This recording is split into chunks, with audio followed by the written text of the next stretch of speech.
Et coucou, c'est Cathy de la chaîne Cathy Crée la Couture. J'espère que vous allez bien et que vous vous portez bien. On se retrouve pour mon troisième conseil lorsque tu débutes la couture. Donc c'est la troisième vidéo. Oui, vous me voyez toujours habillée pareil, de la première, la deuxième, la troisième. Oui, nous sommes le même jour. Je tourne, on va dire, les 5 premières vidéos en même temps. Je ferai les montages et vous les aurez dans le même sens, mais vous me verrez toujours avec la même tête. Donc voilà, je suis Cathy de la chaîne Cathy Crée la Couture. Tu peux me retrouver sur Instagram. Si tu n'es pas abonné à ma chaîne, écoute, c'est avec plaisir, tu peux t'abonner, c'est gratuit.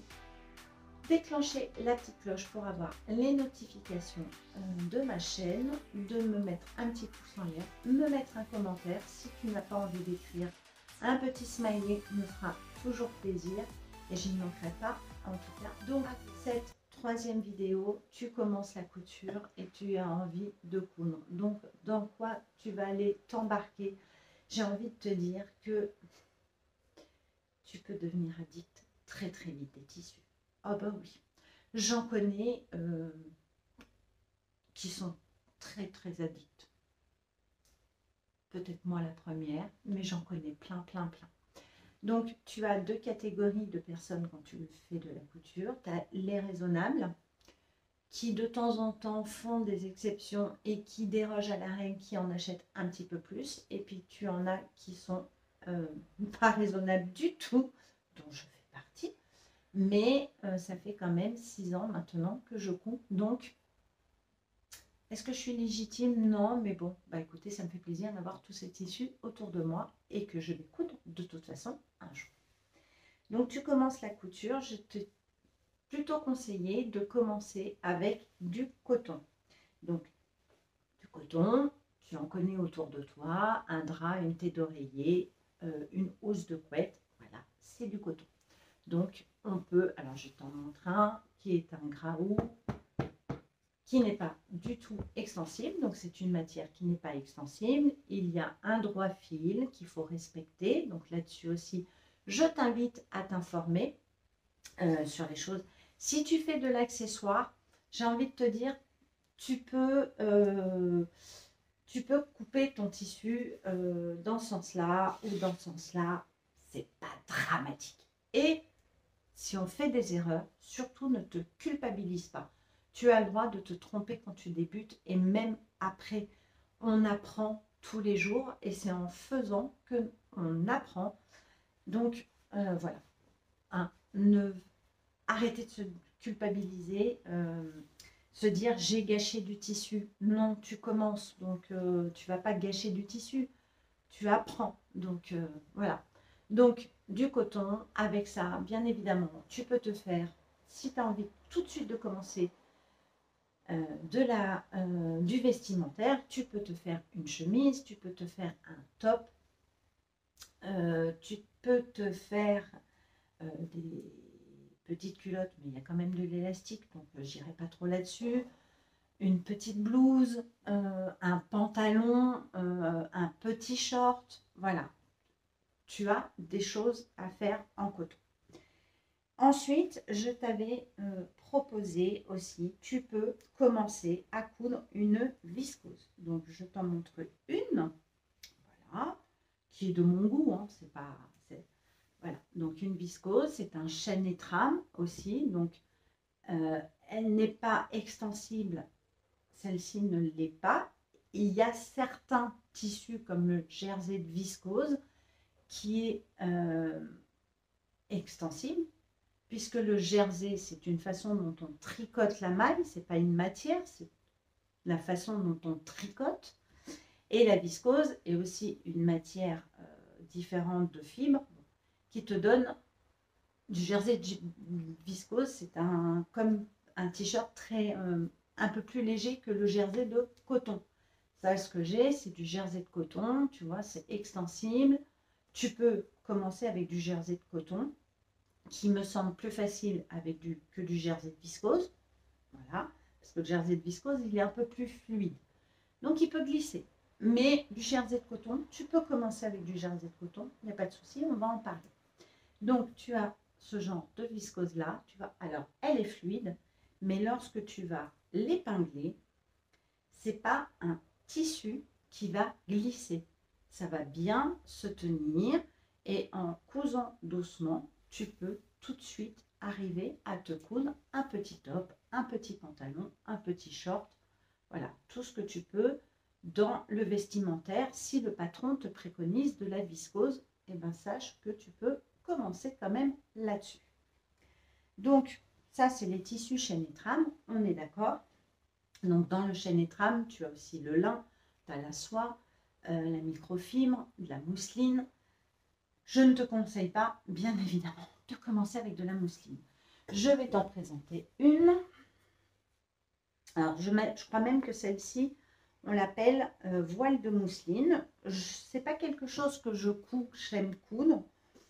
Après, alors un voile de mousseline, tu peux faire un petit foulard. Voilà, parce que c'est quelque chose de très, très transparent, très fluide. Et alors ça, je peux te garantir, pièce et manœuvre, si tu commences avec ça, je pense que tu peux te tirer les cheveux et abandonner, vraiment.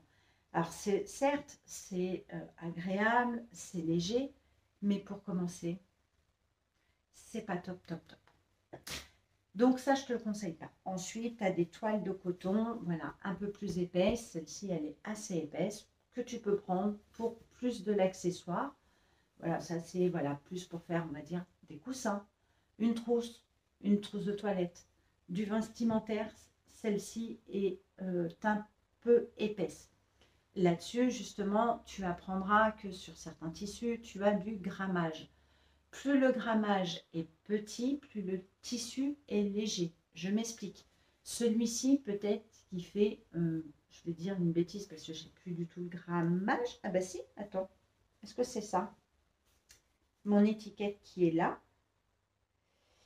Oui.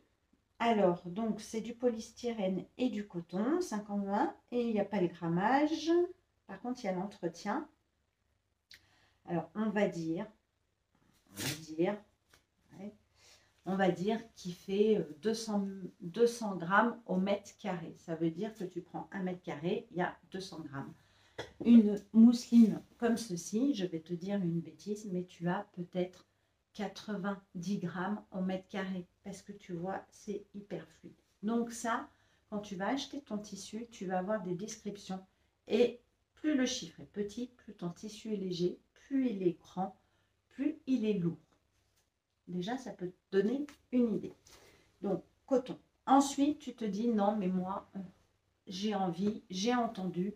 Et tu nous dis, Cathy, qu'avec la machine à coudre, on peut coudre un t-shirt. Oui, tu peux coudre un t-shirt.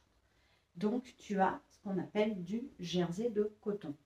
Donc, le jersey n'est pas une matière, je le rappelle. Le jersey est une façon dont le tissu a été tissé. On retrouve l'appellation jersey beaucoup dans le tricot.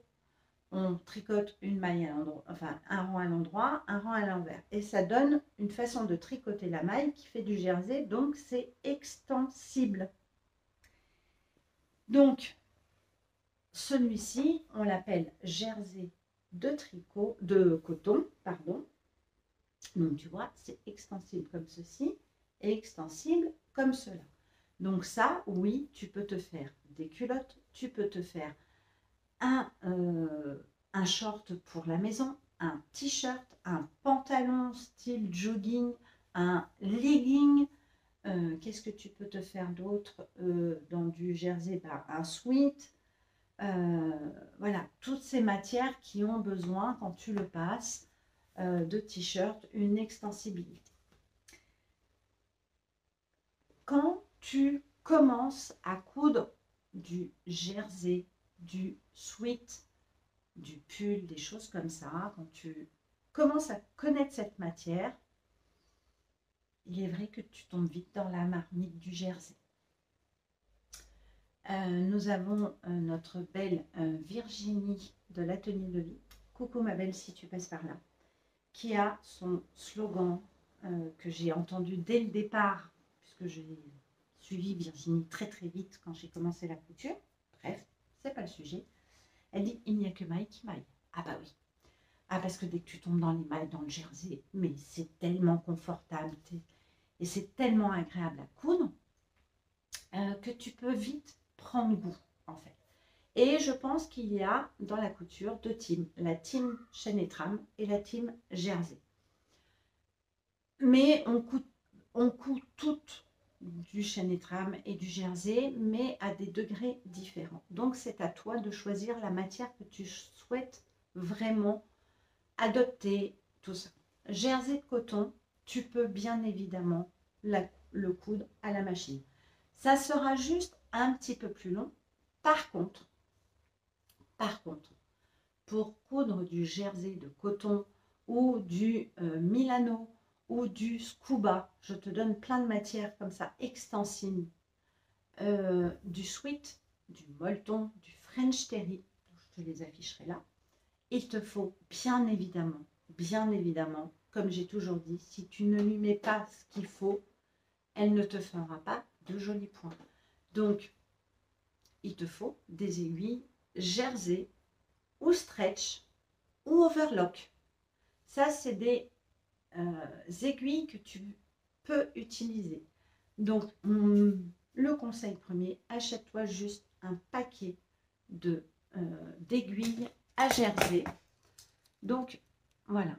Si tu vois ça, tu t'achètes ça et tu pourras coudre ton t-shirt à la machine à coudre avec un point zigzag ou un point éclair qui est préconisé sur ta machine à coudre. L'avantage de cette matière-là, c'est que c'est une matière qui ne s'effiloche pas. Donc, c'est pour ça qu'on peut bien évidemment la coudre avec la machine à coudre et que tu n'as pas besoin tout de suite d'une surjeteuse. Voilà. Voilà au niveau des matières que tu peux commencer à coudre. Tu peux, si l'envie te dit, et si tu coudres de la dentelle, parce que des dentelles, on en a de la stretch, donc voilà, qui est extensible, dans les deux sens, moins dans ce sens-là que dans ce sens-là. Et j'ai envie de te dire, avec des aiguilles stretch, ta machine à coudre, ton fil, une dentelle, un joli patron, tu peux te faire ta première culotte en dentelle. C'est pas parce que tu es débutante que tu n'y arriveras pas. Pas du tout. Donc fais-toi confiance, écoute les conseils et j'ai envie de te dire, maintenant, tu as à peu près les conseils des matières que tu peux coudre avec ta machine à coudre. Sur ce, je vous laisse. Je vous dis à très bientôt pour une 4e vidéo sur mes conseils pour débuter la couture. Salut tout le monde!